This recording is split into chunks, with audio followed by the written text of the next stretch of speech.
کیا آپ نے کبھی سوچا ہے کہ دنیا کی سب سے طاقتور ملکہ اپنی پوری سلطنت کے ساتھ ایک لمحے میں بدل سکتی ہے؟ یہ ہے کہانی ملکہ بلقیس کی، ایک ایسی ملکہ جس کے پاس سب کچھ تھا، عظیم محل، لاکھوں کی فوج اور بے شمار خزانے۔ اس کی سلطنت اتنی مضبوط تھی کہ کوئی دشمن اس کی طرف دیکھنے کی بھی ہمت نہیں کرتا تھا۔ لیکن ایک چیز تھی جو اسے سچائی سے دور رکھے ہوئے تھی۔ وہ اور اس کی قوم سورج کو سجدہ کرتے تھے۔ ہر صبح جب سورج طلوع ہوتا تو لوگ اس کے سامنے جھک جاتے، اور وہ بھی اسی رسم کا حصہ تھی۔ لیکن ایک دن آسمان پر اڑنے والا ایک چھوٹا سا پرندہ آد ایک ایسی خبر لے کر آیا جس نے سب کچھ بدل دیا۔ یہ پرندہ حضرت سلیمان کے دربار میں حاضر ہوا اور کہا، میں ایک ایسی قوم کے پاس سے آیا ہوں جہاں ایک عورت حکومت کرتی ہے اور اسے ہر چیز دی گئی ہے، لیکن وہ اور اس کی قوم اللہ کو چھوڑ کر سورج کو سجدہ کرتے ہیں۔ یہ سن کر حضرت سلمان نے فوراً ایک خط لکھا، ایک ایسا خط جو تاریخ بدلنے والا تھا۔ خط میں لکھا تھا، اللہ کے نام سے جو بڑا مہربان نہایت رحم والا ہے، میرے مقابلے میں سرکشی نہ کرو اور فرمانبردار ہو کر میرے پاس آ جاؤ۔ جب یہ خط ملکہ بلقیس تک پہنچا تو وہ حیران رہ گئی۔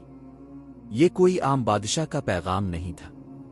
اس نے فوراً اپنے درباریوں کو بلایا اور کہا، اے میرے مشیرو، مجھے اس معاملے میں مشورہ دو۔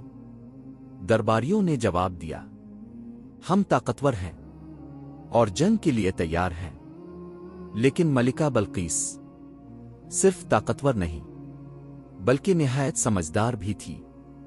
اس نے کہا، بادشاہ جب کسی بستی میں داخل ہوتے ہیں تو اسے تباہ کر دیتے ہیں، میں جنگ نہیں چاہتی۔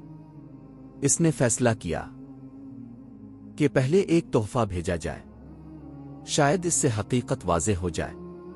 قیمتی خزانے، نایاب تحائف اور بے شمار دولت، سب کچھ بھیج دیا گیا حضرت سلمان کی طرف۔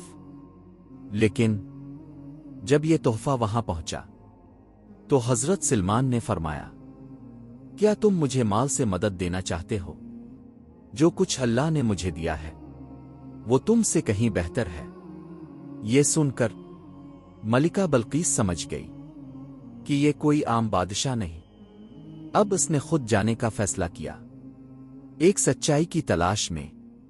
ادھر حضرت سلمان نے اپنے دربار میں فرمایا، تم میں سے کون ہے جو اس کا تخت میرے پاس لے آئے؟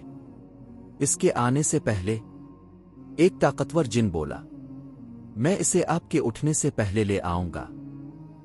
لیکن پھر الفاق ایسا شخص بولا جس کے پاس علم تھا، میں اسے ایک پلک جھپکنے سے پہلے لے آؤں گا۔ اور واقعی پلک جھپکنے سے پہلے ملکہ بلقیس کا تخت وہاں ہے موجود تھا۔ جب ملکہ بلقیس پہنچی تو اس سے پوچھا گیا، کیا تمہارا تخت ایسا ہی ہے؟ وہ حیرت میں ڈوب گئی اور بولی، یہ تو ویسا ہی لگتا ہے۔ پیر اسے محل میں داخل ہونے کو کہا گیا۔ جب وہ اندر داخل ہوئی تو اس نے فرش کو دیکھا، وہ بالکل شفاف تھا، جی پانی ہو۔ اس نے اپنے کپڑے سنبھالے اور پانی سے بچنے کی کوشش کی، لیکن حقیقت کچھ اور تھی۔ آشیشے کا فرش تھا۔ اس لمحے اس کے دل میں ایک زبردست تبدیلی آئی۔ اس نے سمجھ لیا کہ یہ کوئی عام انسان نہیں بلکہ اللہ کا نبی ہے۔